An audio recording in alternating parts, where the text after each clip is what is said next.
Era só mais um dia cinza, cheio de preocupações e aflições em minha infância mais que turbulenta. Não poderia imaginar que seria meu último dia nessa terra, nem que tudo mudaria de forma tão repentina e violenta. Vivia com meus pais em uma casa simples, comprada com o sacrifício do trabalho de meu pai como policial militar. Homem de padrões rígidos de educação, criado e educado em um tempo que não havia espaço para choro e lamentações, apenas trabalho, suor e dedicação. Minha mãe de igual maneira aprendeu desde cedo a cuidar dos afazeres domésticos e auxiliar na criação dos irmãos. Éramos uma família típica da época. O homem trabalhava e sustentava a família e a mulher dedicava-se aos afazeres do lar, cuidando dos filhos seguindo os padrões rígidos da época. Naquela época, o policial era respeitado mais pelo temor do que por sua autoridade. Passavam por treinamentos que, até hoje, são chamados de adestramento, o mesmo termo usado para animais. Esses treinamentos exigiam suportar dor, fome, sede, cansaço físico e desgaste emocional, com pouca ou nenhuma aplicação prática para os problemas reais da sociedade.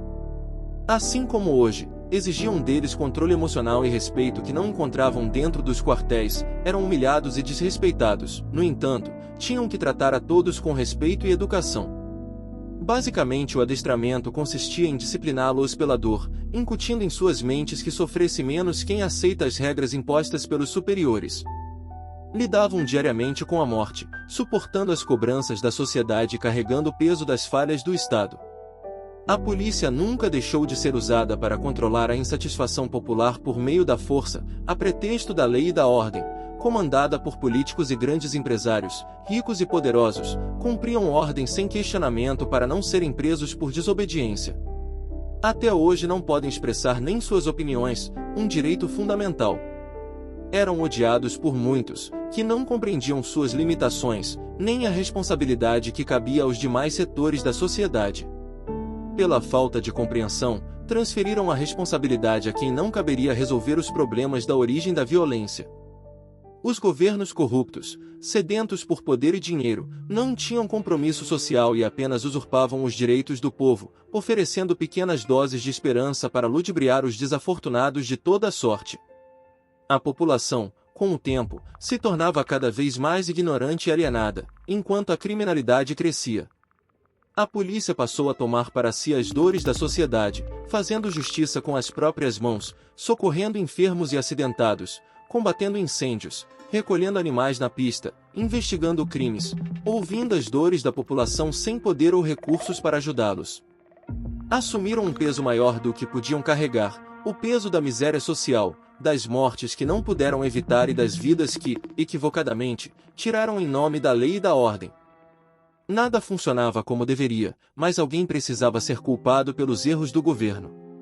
E quem melhor para isso do que aqueles que estavam na linha de frente usando a força para manter a ordem, circulando diariamente com viaturas reluzentes nos bairros de periferia, onde morava a maioria dos eleitores desinformados.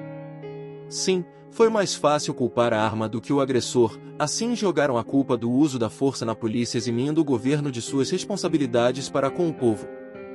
Poderia escrever centenas de páginas falando das injustiças e sacrifícios enfrentados pelos policiais, no entanto, nenhuma palavra poderia fazer o simples leitor a entender tamanha dor desses homens. Somente quem vivencia pode de fato entender o sofrimento. A história de vida de meu pai foi de luta em todos os sentidos. Após aproximadamente 28 anos carregando o fardo insuportável de ser policial no Brasil, ficou doente e emocionalmente desequilibrado. Tomado por fortes emoções, das quais não poderia mensurar ou descrever, fez uso de medicamentos controlados e embriagou-se em um bar próximo de casa. Em estado de total sofrimento, retornou para nossa casa e dirigiu-se ao carro que estava parado na garagem. Era mais um dia daqueles que tentamos impedir um fim trágico sem sucesso. Apelei para que não saísse de casa naquele estado, porém sem sucesso algum. Entrou em seu Fusca amarelo e saiu desajeitadamente pela garagem apertada. Ao tentar sair de marcha ré, um dos portões de grade fechou-se prendendo o lado direito do para-choque dianteiro do veículo. No entanto, não foi o suficiente para impedi-lo de sair. Em fúria, acelerou o veículo até sair quebrando as barras de ferro que prendiam o veículo. Naquele dia, não demorou muito até que outros policiais o trouxessem para casa nos dando a notícia que ele havia sofrido um acidente de carro. Nada o impediu, nem o portão e nem o choque com o canteiro central da Avenida Guanabara, que apenas fez o veículo andar em duas rodas por alguns metros até a retomada da posição normal.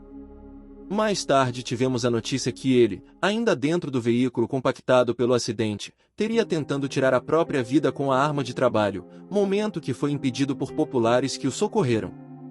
Tomado por dor e delírio, gritava, pedindo ajuda ao demônio, recusando socorro médico. Havia fraturado 6 costelas e apresentava ferimentos pelo seu corpo. Todos estavam com medo dele, inclusive os próprios policiais que o deixaram em casa. Rogando em silêncio a Deus por ajuda, aproximei-me lentamente do sofá da sala, onde ele estava sentado. Via seu rosto desfigurado, era nítido que ali não era mais meu pai, havia uma força terrível que o manipulava de alguma forma. Semelhante a uma cena de filme em câmera lenta, vi meu pai sacar sua arma da cintura e apontá-la em direção à minha cabeça. Naquele instante recordei do dia em que havia me dito que se algum dia eu retornasse para casa com um pirulito que não fosse meu, iria dar 6 tiros em minha cabeça espalhando meus miolos para todos os lados. Não tinha dúvidas quanto à sua coragem e disposição de matar, porém de alguma forma tinha fé que não seria nosso fim. Havia algo que me dava força e coragem para permanecer de pé à sua frente, mesmo estando indefeso fisicamente. O mundo espiritual sempre esteve muito presente em minha vida, desde recém-nascido, a começar pelo meu nome, mas isso ficará para um outro texto. Naquele momento, não me restava dúvida de que a arma apontada para mim estava completamente carregada e pronta para disparar. Eu já compreendi o básico de seu funcionamento e podia ver as munições brilhando no tambor. Essas observações podem parecer incomuns para uma criança, mas, aos 6 anos de idade, meu pai já havia me ensinado a manusear e utilizar suas armas. Ele acreditava que isso seria essencial para meu futuro como policial e para garantir nossa segurança em sua ausência. Com um olhar desesperador de sofrimento e sem hesitar apertou o gatilho da arma. Naquele instante o tempo parou para mim, parecia o fim da minha fé, o fracasso da justiça divina e o fim de uma existência sem sentido até aquele momento. No entanto, a primeira munição não deflagrou. A matemática era simples, havia mais 5 munições restantes que poderiam funcionar na primeira tentativa, e ainda assim, todas poderiam deflagrar nas próximas tentativas. No entanto, uma a uma falharam sucessivamente. Diante do fracasso e tomado pela perturbação emocional e espiritual, ele arremessou a arma na minha direção. Consegui desviar, e a arma caiu perto dos meus pés. Como se, subitamente, recobrasse a consciência diante de uma tragédia iminente, ele desabou em um choro incontrolável. Seria o trágico desfecho de uma família dilacerada pela dor e pela incompreensão das armadilhas do mundo espiritual, invisível aos olhos físicos, mas real e constante em nossas vidas como espíritos imortais. A todo momento somos sugestionados pelo mundo espiritual. A depender da frequência vibracional que emitimos em nosso estado de espírito, nos sintonizamos, conforme nossas afinidades de pensamento e sentimentos, com espíritos de igual semelhança. Isso define a quem estamos nos associando diariamente, recebendo sugestões positivas ou negativas. Por isso Jesus asseverou que devemos orar e vigiar nossos pensamentos para continuarmos seguindo o caminho correto. De mesmo modo, ele falou com Simão para continuar olhando para ele e tendo fé, acreditando que seria possível caminhar sobre as águas turbulentas do mar revolto. Disse isso para fortalecer sua fé, pois sabia que se desviasse o pensamento do propósito seria bombardeado por pensamentos negativos que fatalmente iriam incapacitá-lo de atingir seu objetivo. Jesus sabia que o mal age em nossas mentes através de nossas fraquezas, criando embaraços de difícil correção, que fatalmente nos adoecem por inteiro. Então o primeiro passo é ter fé, para isso precisa ter coragem para acreditar em si e no Criador. No meu primeiro texto falei que o primeiro passo é um ato de coragem, e de fato é, pois sem coragem não temos fé. Estamos no período político das eleições municipais e a mídia fala o tempo todo do Pablo Marçal, candidato a prefeito da cidade de São Paulo, que criou vários cursos, inclusive comediantes fazendo piadas de um suposto curso dos 7 passos para o primeiro passo. Apesar de cômico, de fato o ser humano precisa de orientação para sair do lugar e muitas vezes para dar o primeiro passo precisa de um preparo mental e espiritual, um tanto complexo aos aprendizes da fé raciocinada. A bem da verdade, esperamos sempre por milagres de Deus sem nos darmos conta que o nascer já é um milagre, que vidas são salvas de diversas formas a todo instante. Será que alguém acreditaria no milagre de Deus se contasse que um menino pegou todas as munições da arma do pai, enquanto ele dormia, e colocou-as de molho em um tanque de lavar roupas, poliu uma a uma com sabão, esponja de aço e pasta de dente até ficarem reluzentes como espelho para deixar seu pai alegre e que isso salvou suas vidas no dia seguinte? Talvez sim, mas seria mais fácil acreditar se Jesus tivesse aparecido na frente da arma e impedido o pai de atirar. No entanto, Deus age a todo momento através da espiritualidade que nos guia e protege, nos dá direcionamento nos momentos difíceis de aflição, conforme nossa permissão, respeitando nosso livre-arbítrio.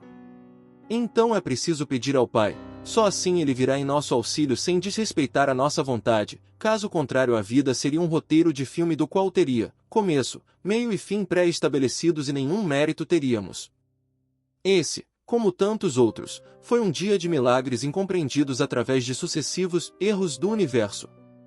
Quem diria que uma criança precisaria aprender a usar uma arma de fogo aos 6 anos de idade para conseguir manuseá-la com certa segurança e ter a brilhante ideia, porém necessária, de lavar as munições em um tanque de lavar roupas, e que tudo isso seria usado de alguma forma para o bem? Não existem erros, há incompreensão dos planos divinos, pois nenhuma folha cai sem o consentimento do nosso Pai de amor e bondade. O que para nós soa como injustiça, pode ser resgate de débito e correções do nosso passado delituoso do qual clamamos por reparação e justiça divina. Estamos sedentos por amor próprio, muitas vezes não conseguimos nos amar ou perdoar. No entanto, pedimos a Deus por perdão, mas não conseguimos nos dar o perdão. Por estarmos em estado de sofrimento, consciente ou não, entramos em um campo vibracional do qual abre canais de comunicação que facilitam as sugestões do plano inferior, que nada tem a contribuir com nossa evolução espiritual a não ser a prática da compaixão por eles, que julgam-se injustiçados pela justiça divina, perseguindo aqueles que de alguma forma buscam compreender e praticar os ensinamentos de alto valor moral, vivenciados pelo Mestre Jesus. Assim como eu, todos temos nossas histórias a contar, todos passam por tribulações nesta vida terrena, presos à matéria carnal. Aqueles que dedicam suas vidas no caminho do bem sofrem duras perseguições e provações para desistirem dos compromissos firmados no planejamento encarnatório. Não se iluda, assim como somos perseguidos pelos ímpios na terra, assim somos no plano espiritual. A bem da verdade, tudo se mistura, pois ambos os planos coexistem e se influenciam. Nesse sentido, os espíritos estão em nosso entorno, tanto os bons quanto os malévolos, encarnados na matéria ou fora dela. A questão é que não estamos isentos de suas investidas, portanto, devemos estar sempre atentos às sutilezas dos nossos irmãos sofredores, que na impossibilidade de nos induzirem ao erro, utilizam-se da sugestão para manipular aqueles mais próximos a nós com o intuito de nos atingir. Não há outro caminho a não ser procurar entendimento e sabedoria para lidar com o mundo invisível, experienciando os ensinamentos do Mestre Jesus, nosso modelo e guia nessa terra. Ao passo que fortalecemos nossa sintonia com Deus Pai, aos poucos vamos vencendo nossas mazelas morais e dificultando as investidas do mal que nos cerca. Muitas coisas aconteceram em minha vida das quais desafiavam a lógica racional ensinada na escola e faculdade, buscava entendimento na religião, mas não entendi exatamente o que diziam as palavras. As aparentes injustiças vivenciadas ao longo da vida fizeram-me questionar o porquê de tanta dor e sofrimento para uns e tanta abundância e felicidade para outros que nada faziam de bom pela humanidade. Foi uma longa jornada para começar a ter o entendimento necessário para compreender superficialmente as palavras de Jesus e a lógica por trás da justiça divina.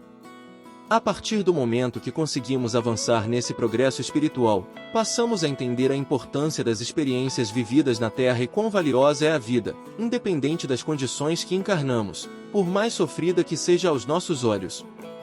Até para escrever esse simples texto passei por diversas turbulências para desistir ou me atropelar nas palavras. Espero que tenha conseguido passar uma mensagem de esperança e fé, que possa a partir de hoje crer que não existe erro na justiça de Deus e que nada poderá impedir o progresso do bem, assim como nada poderá parar a marcha inexorável do tempo que cura qualquer ferida da alma.